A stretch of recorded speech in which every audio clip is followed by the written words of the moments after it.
After so many days. So whoever is watching, we are telling your followers that you have started a live. Hello friends, I'm here with another live session. Today's guest is a special guest. Hello vegan store. So today's guest is Mandy Vara from Mexico. She has a animal sanctuary, and I'll just add her and then she will give her own introduction. Yeah. Thank you guys for joining.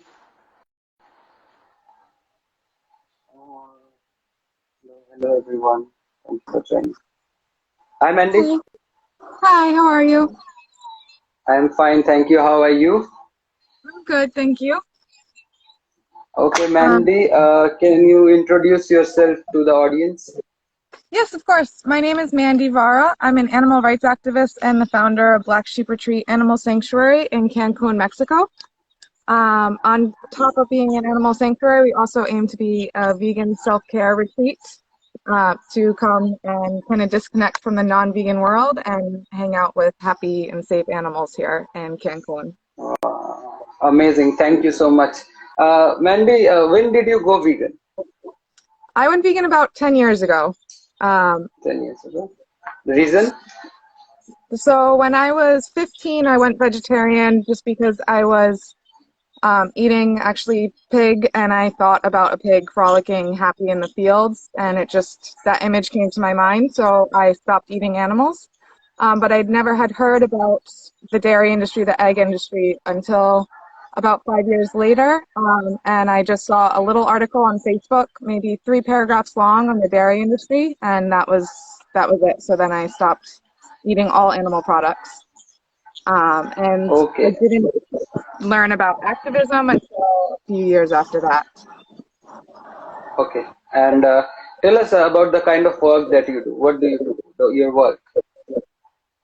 Uh, for activism, I focus on direct activism, so I focus on investigating and open rescue. But that's kind of taken a back seat. So right now I'm just supporting weekly conference calls and doing online work for direct action everywhere. And that's had to take a back seat because I am a sole founder of Black Sheep Retreat in Cancun, Mexico, while I'm originally from the United States. And with COVID, I have lost my jobs, which means I lost my visa. So I have to be very careful as far as legalities go, what type of activism I do. And I am the sole caretaker here, so I stay busy 14 hours a day just with the sanctuary and the retreat. Wow, wow. So you are from USA, but right now you have opened an animal sanctuary in Mexico. I have, yes. It was not super planned out, but it was all because of this little guy. Noche, what are you looking at, huh? Noche, you want to say hi? He's not gonna say hi. It was all because of Wow. Noche. He was gonna be left. He was rescued, and then the place that he was supposed to go turned out to be more of a dairy farm. Babies and mothers were separated. Babies were dying. It was not a sanctuary. He had nowhere to go, and he was going to be left in a very bad Can you see position. him? Can you Let me see show. him? Like call Yeah. him. He looks majestic. Wow. No, Handsome. he's Black very sheep breed. handsome. He's normally quite the camera. There he is. Hey, Bubs. Wow. So he was about 2 weeks old when he joined my family, and he was going to be left in very bad positions that would have ended up with his exploitation forever or his death. So there are only 8 farm sanctuaries in the entire country of Mexico. So while we called every single sanctuary to see if they could take him, nobody had space. And unfortunately, he cannot come back to the U.S. with me. Sheep are not allowed to cross the border, the U.S.-Mexican border. So I really had no choice but to start a sanctuary for him Wow. in order to make sure that he stayed safe and alive. And So out of the did world you exploitation. did you add other people like other members in the sanctuary Of course, apart from we you? have, it's morning, so everybody's napping. But in here we have three. Noche likes to get the Yeah. attention. Hmm. But in here we have Nube, Kumalo, and Sky. Wow. And let's see, we have Regan, we have a pig over here. We have 3 pigs, 3 chickens, 4 sheep, and a dog currently. We do want to expand it. I don't want to go too far because I don't want to lose my service. But little Regan is out in the field eating the branches. Um, So how do you manage the finances? Like how do you buy food for them or the rent? And how do you do that? Food and animal care is all 100% donations. We Hmm. want to grow, and the vegan self-care retreat, everything will go back into the animals. So everything that we make from that is going to benefit the animals. In here we have Russell, but he's also, I don't know if you can see, he's one of our larger Vietnamese potbelly pigs, and he's napping. Wow. And we just rescued a baby that was given to the church to be eaten. Hi, Jill. And she's over here. She's quite friendly. Hi, Jill. Good baby. Yeah. So cute. I love this. What's wrong? What's wrong, Jill? She gets very excited. Why are you so talkative? You're such a talker. So this is Jill. So we are run off of donations, and the self-care retreat will also bring in some finances to help with animal care so we can expand. People Um, people love this kind of places. They want to go there and like play with animals and oh, yeah. Ooh, exactly. yeah, And loves she it. is very, very playful. She is just like a little puppy. Hi, girl. Hi. And she's very talkative and very playful. So do you Um, wish to settle down there? We would love to settle down here. The problem that we're having right now, because of COVID, I lost my visas. I lost my job, which resulted in a visa loss, and I lost a partner as well. So I can no longer get a mortgage in Mexico, and I can also no longer use, or I can't use a U.S. mortgage to buy foreign land. So now we're having a problem. We're in a very urgent situation where we're at risk of losing our land if we cannot buy it in cash. So we're in the middle of a very large fundraising campaign where somebody has reached out to me and offered to loan me 100,000 US dollars, which is amazing. Wow. So now our campaign is about down to $95,000 that we have to raise in order Hmm. to purchase this land, secure this land for the retreat, and for all So the animal homes, so till and to now rescue. you have raised 95,000 or 5,000. How what's the We have total that you The total is 220,000, and we need? have got 125,000 You just secured. need 95,000. Yes, Okay. yes. Which I know So it sounds like a lot, but when you do the math, it's I mean it's but if 995 people donating $100, or less than 5,000 people donating $20. I think if a it's lot of possible because we will save. It's 6.7 acres, so I will expand as soon as we open the property. I think if a lot of people join and give even a little, then it will be a lot of money. So it Yes, has to be a crowd funding thing. yes, it adds up very, very quickly. So even if it's 5,000 people donating $5 a week, in 4 weeks we would have our goal.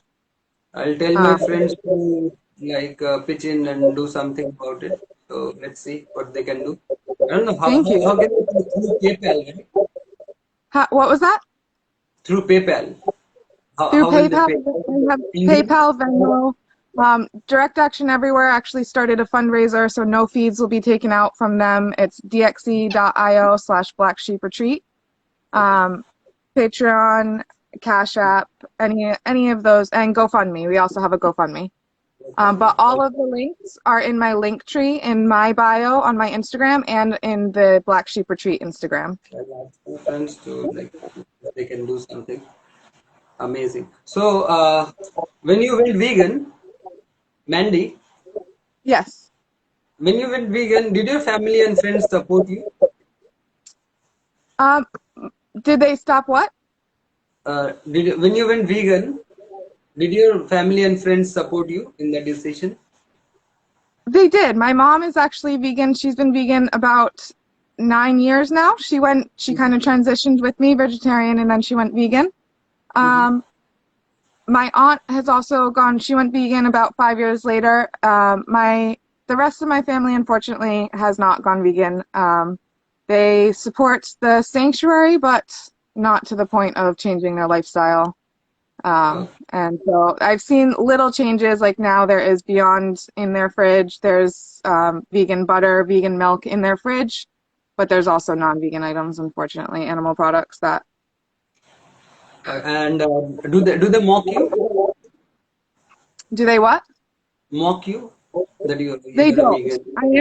I am lucky in that sense. They've always respected me, and on holidays, I've decided to host the holidays in my house. Well, before I moved to Mexico, I'm in Mexico totally alone, so I don't have family or friends down here for holidays. But before I moved, I did the hosting, and everybody respected that no animal products are allowed in my house. So I would do all the cooking, and everybody would come and enjoy vegan holidays at my house. So I did have that respect from everybody.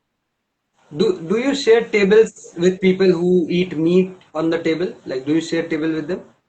I do not. I have taken the Liberation Pledge, so I do not believe in normalizing the idea of that it's okay to eat animals. So whenever I visit family, it's either I'm cooking or we go to a vegan restaurant. Or if they choose to eat animals when I'm around, which they don't, I would leave the house. Okay. What's your opinion on feeding meat to pets? Personally, I have a plant-based dog right now, Wow. and I do plan to build a cat house at some point. Mhm. With the cat house, it is very difficult to find vegan food here, so I cook for my dog and I have supplements come in. Mhm. And with the cats, I would have, actually, if we can secure this land, I do have a vet who just left the industry. She is an amazing vet, and she has agreed to work with the sanctuary, Wow. continue working with the sanctuary. So we would be doing monthly checkups with the cats and as many who could be on a plant-based diet with the Wow. food that's brought in from visitors. We would like Wow. to do that. But currently we just have the dog and my dog's, hi, baby. My dog's health has improved in any and all ways on his plant-based diet. I believe it has added years to his life because many of his medical issues have gone away since he started eating plant-based. One of the viewers has asked, how would you encourage a non-vegan to be open-minded about the vegan lifestyle? Um, I think sanctuaries is a huge, huge part of that. I do, like I said, I'm a direct action activist and I've done a lot of direct action. And while I got a ton of support from other activists, since starting the sanctuary on my own is when I've really gotten a ton of support from non-vegans. And non-vegans who previously would not interact with me at all during my activism posts, they are now messaging me telling me that Regan is running around, sorry, telling me that their animal stories are changing their outlooks on animals and they just have a whole different idea of animals now. So if you can connect vegans through happy animals or connect non-vegans with happy animals, I think that's a really good way to get them in. And also through food, if you can make, I know that veganism is not about food. However, people are far more willing to listen to the message once they realize that they like the food and they can eat it. Once, if It's a they think they're brilliant, turned off by the food, they're just going to shut the message down right away. it's So I'm also a vegan cook, so that helps a lot too. wow. I think it's a brilliant idea that opening a sanctuary and help letting people connect with animals. So it will be difficult for them to eat animals then after they're connected with animals. Yes. What's your opinion on vegetarians? The vegetarians for Yes, ethical reasons. vegetarians are still harming animals. The dairy industry is one of the most horrific industries out there. As far as, I mean, exploiting the female reproductive system and killing babies, the dairy industry and the egg industry are horrific. And I have rescued animals from both. So um, I think it's so easy in this age to be vegan and to not contribute to abuse. So if you're a vegetarian for the animals, then the logical step is to be vegan for the animals because you're still contributing to just as much abuse by eating eggs and dairy. Uh, what's your opinion on certain words like Holocaust or rape? People use that. People get offended. Some people say that we shouldn't use that, and some people say we should use that. So there's a divide between activists. While the majority of the activists support using the words like Holocaust and rape, what's your opinion on that? I do know this has been a huge topic recently that I've kind of missed out because I've been so busy with the sanctuary and the campaign. I understand if this word is going to insult somebody and shut them down to the idea of anti-speciesism or veganism, then obviously it's not the best person to talk to, and to use those words, not to use those words with. However, I've also had conversations with people where they're kind of pushing those words. They're kind of using that dialect. I had one during one cube. I had one African American say to me after I told him everything, tell me, okay, this is like slavery. And if he's using that word and that's going to connect with him, then of course I'll go with that. So I think it's down to the individual and respect to the individual who you're talking to. And I think people have to realize that outreach is really quickly sizing up a person and deciding what's going to work, what they're going to respond to, and using what they're going to respond to. And if they're going to be disrespected by what you're saying, then they're going to be shut down to the message. Actually, uh, so you took the liberation pledge. Now, would you ever date a non-vegan? No, no, I could never. I mean, I have definitely secondary post-traumatic stress and lots of trauma from entering these horrific places. And I have flipped my world upside down for the animals at my sanctuary. I I would have moved back to the US years ago if it wasn't for my animals. So there's just no possible way that I could come home from the slaughterhouse or come home from a farm and come home to somebody who's contributing to the issue. That's everything that my life is against. Um, my life is completely for the animals and for anti-speciesism. So I just could not share my life with somebody who undermines those values and doesn't respect animals If or life. got it. If someone abuses an animal in front of you, how would you react? Um, I would I would stop. I mean, it's different contexts. Like when I'm in the slaughterhouse, No, not I'm slaughterhouse. In just the out in the street, open. In the street, someone feeding a dog. Yeah. I would intercept and I would take the animal, of course. Yeah, I mean, especially having a sanctuary, it's kind of an easy go-to. So Will I you would beat just them? take the animal. Will you beat What's them? that? Will you beat them? Would I be? I'm a nonviolent activist, so I don't believe in violence against violence. I think that we have to put on a what we want to see in the world, and if we want to see peace, then we can't respond with violence. We should respond with peace. So removing the animal from the situation and treating them well and reporting, of course, doing what we can against that certain individual, but without a violent tactic. If someone tricked you into eating meat, how would you react to What, that? Tricked you into um, eating meat.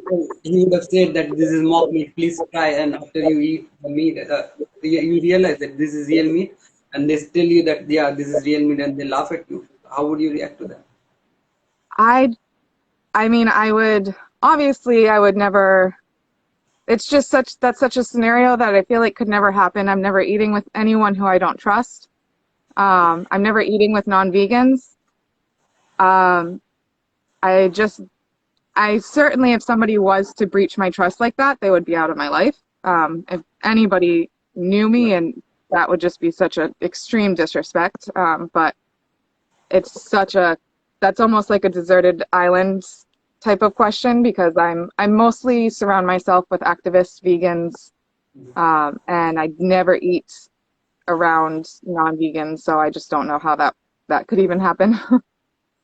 But I If would be you, angry.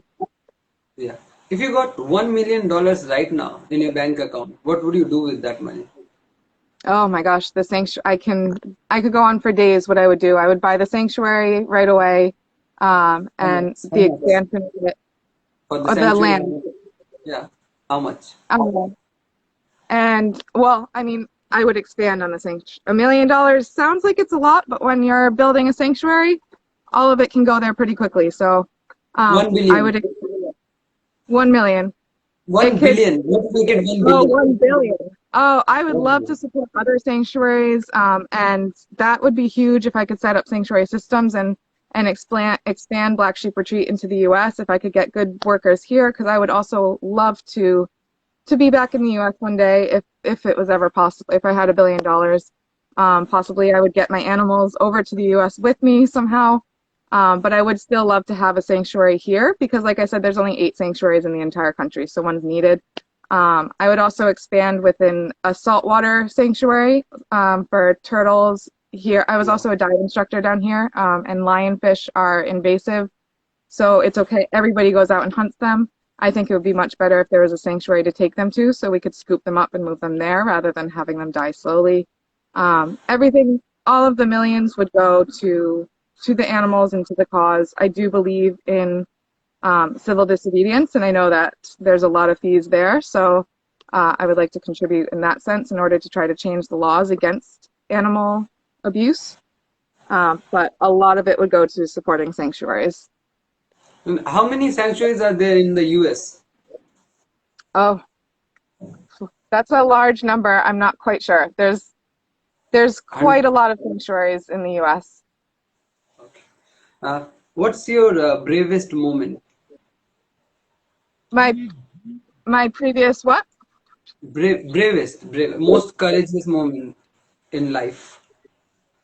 Um, whew, well, that's a tough one. I mean, it's definitely takes a certain amount of courage to I believe to go into the farms and the slaughterhouses that we've gone into. There was a time last year where our sanctuary had a huge wildfire coming at the animals, so I went into the fire to get the animals out. But that's not a question. Of course, I would do that. Um, there's, I mean, some would say I just sitting down in Mexico completely alone, setting up a sanctuary completely alone takes quite a bit of courage. As I said, I don't have any friends or family out here, so when I say I'm alone out here, it's like it's just me with my animals, and that can take a bit of courage. So, um, Got it. yeah, I would say all of the bravest moments that I've had have been since I've gotten into activism. And what's the most heartbreaking moment for you? Um, there's been a lot of moments in slaughterhouses that are pretty pretty beyond heartbreaking. There's one pig in particular who I will always, always, always remember. She leaving her was probably one of the hardest things. I did everything I could to get her out, but I was not able to. And we just connected.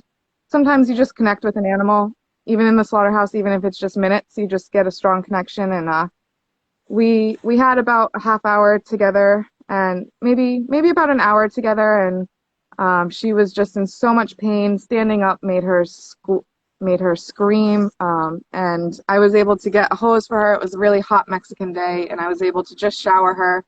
It was, I could see the joy in her face, and it was probably the first moment of joy she had because I know the farmer who she came from, and he is a horrible person, horrible to his animals. And leaving her I've definitely never gotten over that. That was probably one of the most heartbreaking What happened to moments. her? Like, was she killed later? She was later killed. I still have her ear tag that I normally wear. I have that off, but she's the story. Whenever I'm asked about her ear tag, I wear it as a necklace, and I can reach some people with her story. But she stayed. That was about 2 years ago, and her memory will still bring tears to my eyes. So that was a pretty heartbreaking moment And what has been the happiest moment in your life? in my life. Yeah, that's a hard one too. Um, I mean, I've just, it's been such a lots of Cannot see challenges. you. And I Oh, cannot sorry. see. Yeah.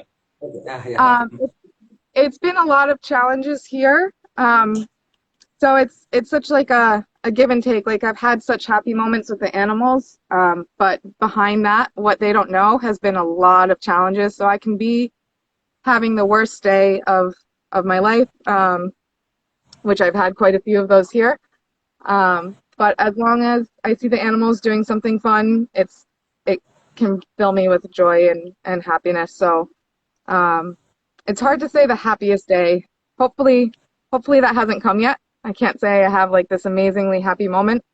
But maybe once we secure the land and I see the sanctuary is ours and the animals have their forever home, maybe that'll be my happiest day because all of this stress of what will I do with the animals if we have to move for a sixth time, everything will just come off of my shoulders. I can imagine that will be a very happy day.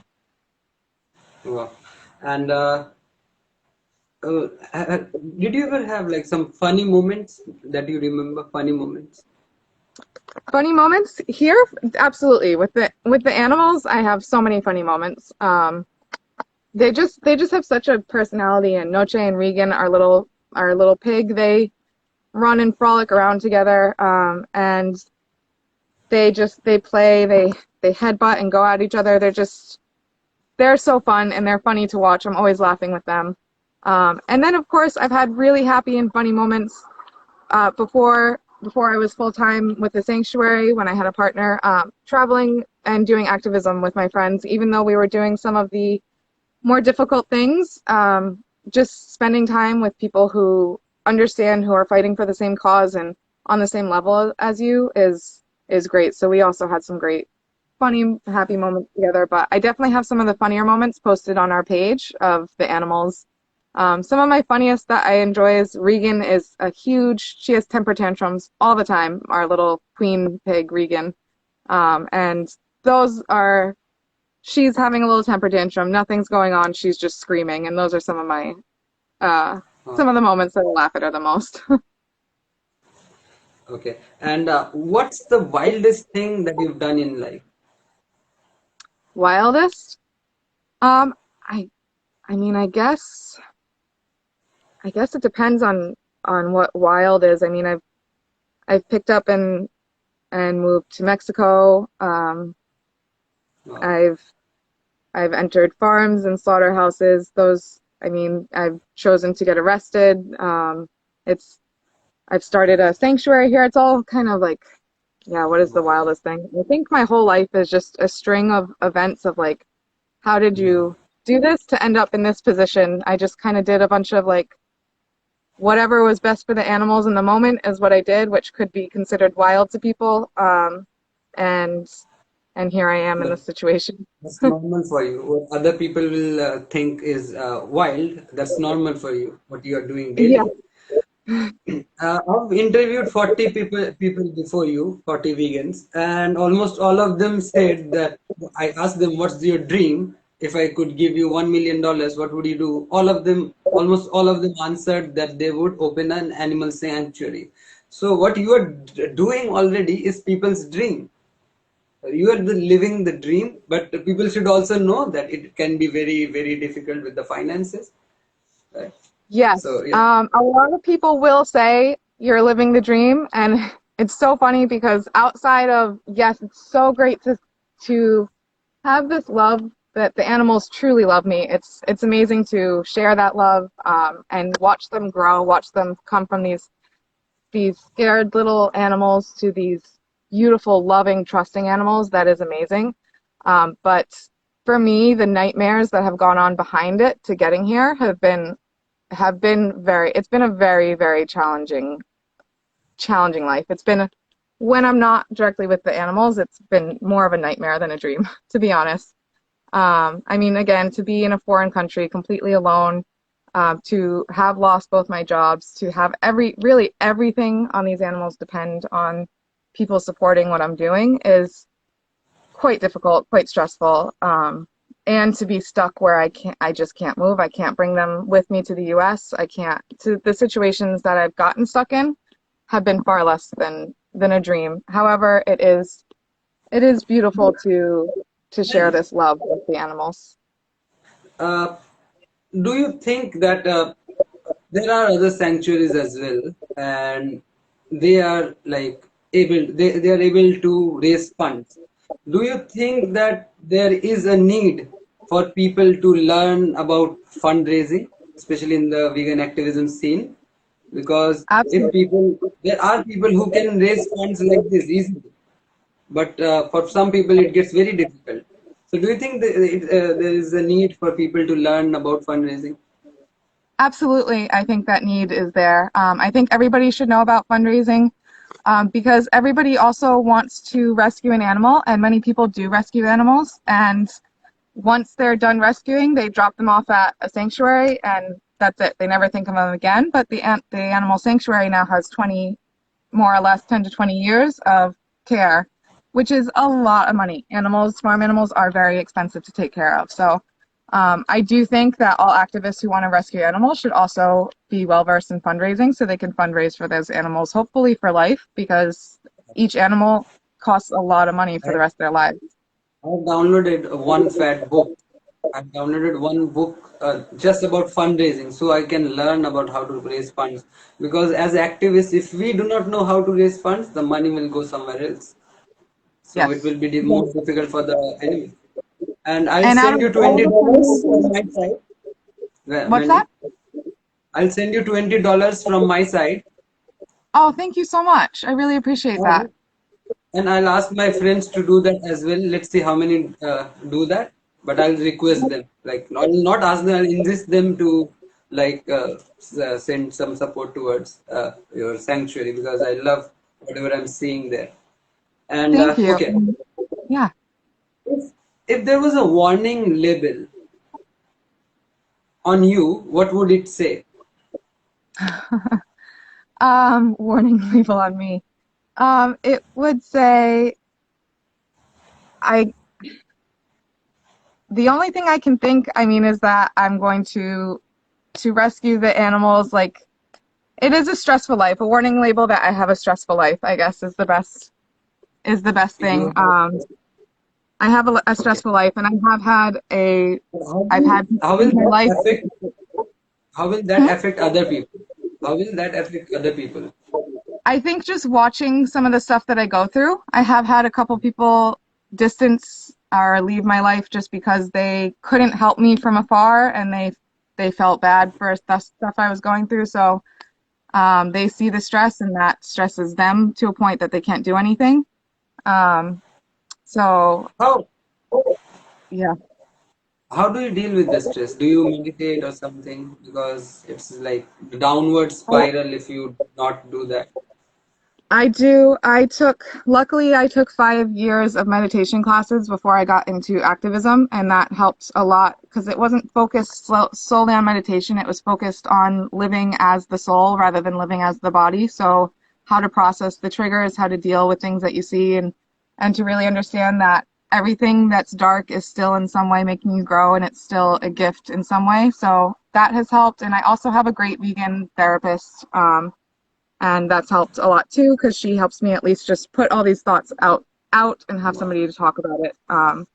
But my 5 years of meditation with my instructor, who was also somewhat like a therapist, it was individual classes more or less, and that definitely helped set me up to understand how to handle these situations. Guys, if you're watching, go for meditation. It will help you. Whoever is watching. And also, good news. My friend has said that it will be an honor. It will be an honor to donate for securing the land for Joe and family we are in. So my friend Oh, thank Madhuja said you. she will extend the support too. So I'll ask other friends also to do Oh, something. thank you so much. Yeah, like I said, Mandy, with what's that? continue.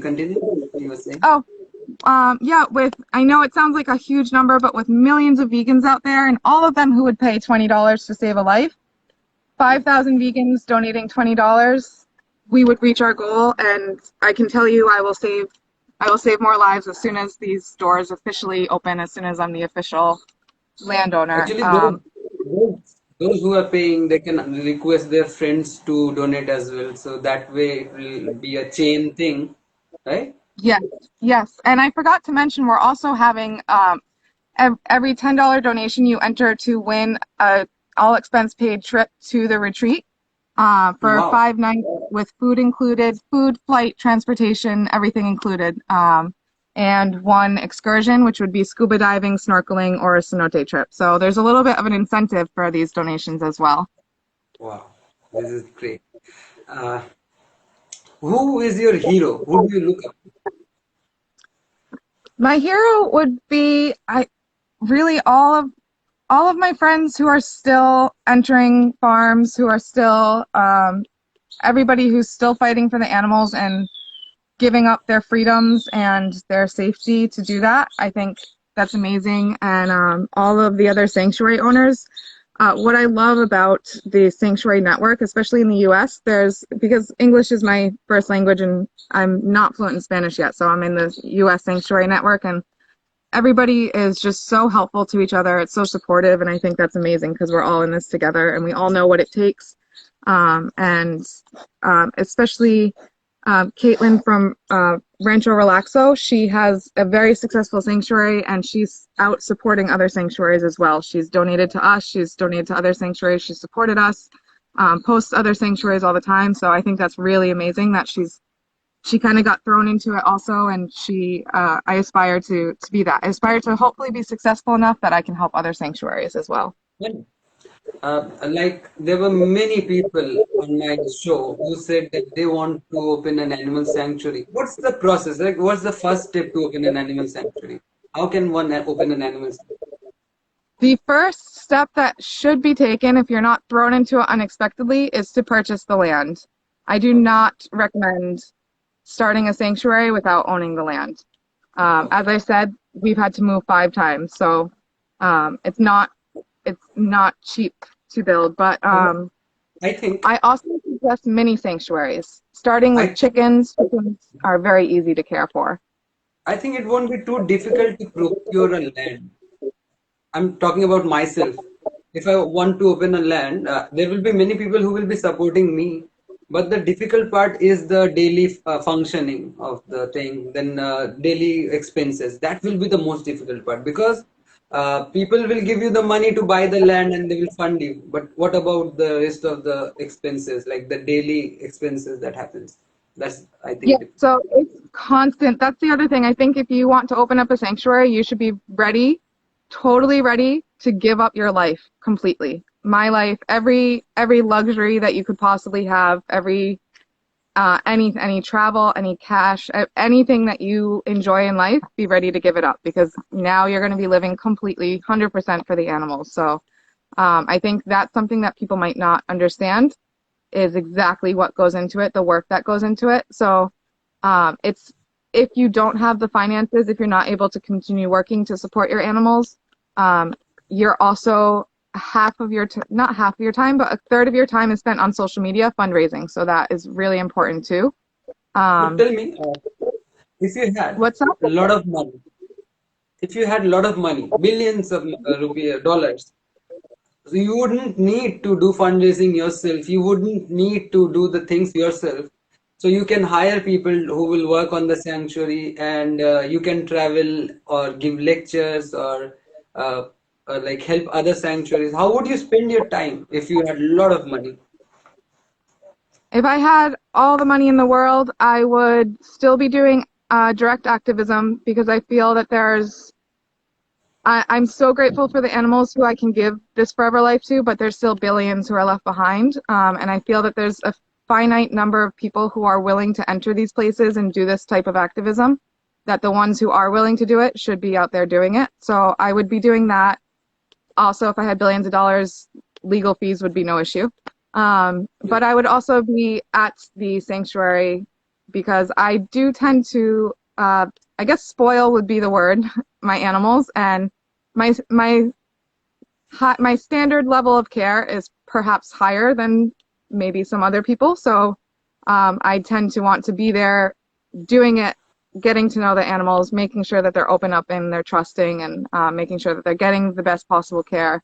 So I would still want to oversee, but also be allowed to travel and do activism. So my life wouldn't change too much if I had money. It would just be so much less stressful because I would be able to rescue without the stress of, can I afford this? Can I buy the land? All of that. But also, I would definitely add some luxuries back into my life. I would get like I'd have a shower with water, hot water that lasts more than 3 minutes, and maybe just like I would definitely go to the U.S. a little bit longer. So Just some of those. right now, the life is very challenging. Is that what you're saying? Right now, life is very challenging. Yes, so I would keep my life mostly the same. I would love to spend more time in the U.S. I would keep my life mostly the same as far as rescuing animals and doing activism, but I would definitely upgrade with some extra luxuries. I think Yeah, these cars. challenges are what these challenges are what will make your TikTok more interesting. Yes, that's When what you I'm will be hoping. invited on the stage for TikTok, and this will be more interesting, like all the I hope. time. That's kind of what I go for. I'm like, well, maybe all of this in the end will just be part of my story of successful people do the things that unsuccessful people don't want to do, and I Without hard, hopefully, there is yeah, no the big hardship. success. What is your favorite food? Oof, I love, I'm a foodie for sure. Mhm. That's so hard. Of course, I love like pizzas and stuff, but I've also really been cooking a lot more whole foods recently. And like I've been making a menu for the retreat. Like I said, I'm a vegan cook as well. And right now I've been loving like this black bean soup that I've been making, and salads with that I've been really liking. Okay. Um, And, yeah, my favorite is hard. I always like, I'm always a sucker for junk food like macaroni and cheese and that stuff. the retreat, are you living there? Do you have a place to live there, or do you live nearby? Yes, no, I live on the sanctuary. And how is it in the city, or is it in closer to the village or something like We that? are in the jungle. Wow. So So you we're don't in have the much jungle. special. Do you get What's that? pizzas there? Pizza. No, no, I cook everything that I get here. Uh, But we're in the jungle, but we're still only about 15 minutes to the grocery store. So it's a really great location to be kind of out away from people, but still close enough to town that we can get there more or less fairly quickly. And close to all of the Cancun, Playa del Carmen, all of the excursion and retreats, which will be great for people who visit. it will be great for people for de-stress, to de-stress, right? In the jungle. I hope people who will watch this video, they will choose to go there.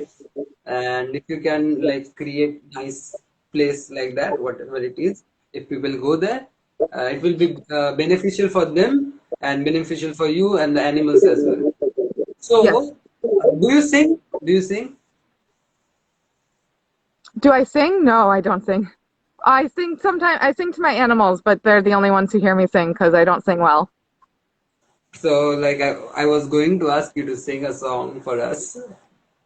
Oh no, you don't want to hear me sing a song. I am not a singer. Okay.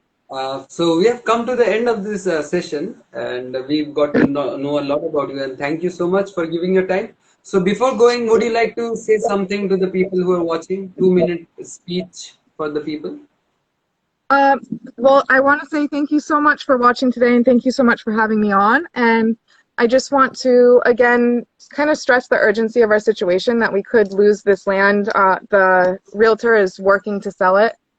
So we could lose this land if we don't reach our goal. And the possibility, if everybody gives just a little bit, like I said, if everybody gives $5 a week or $5 a month, 5,000 people, we could reach the goal by the end of the month, or by the end of 4 months, whatever it is. So that's just a $5 at that, which is the cup of coffee. And I think it's so important to understand how much work all sanctuary owners put into this life, what they give up to do that, and to support sanctuaries, whether it's mine or your local sanctuary.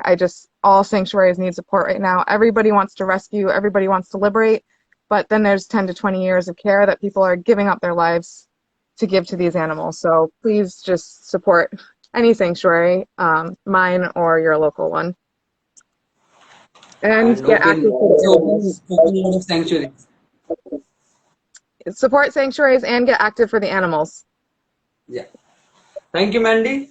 I had a nice time, and thank you guys who are watching, Navya, Madhuja, and everyone. And yeah, my fast is going well. I'll end the fast in 3 hours.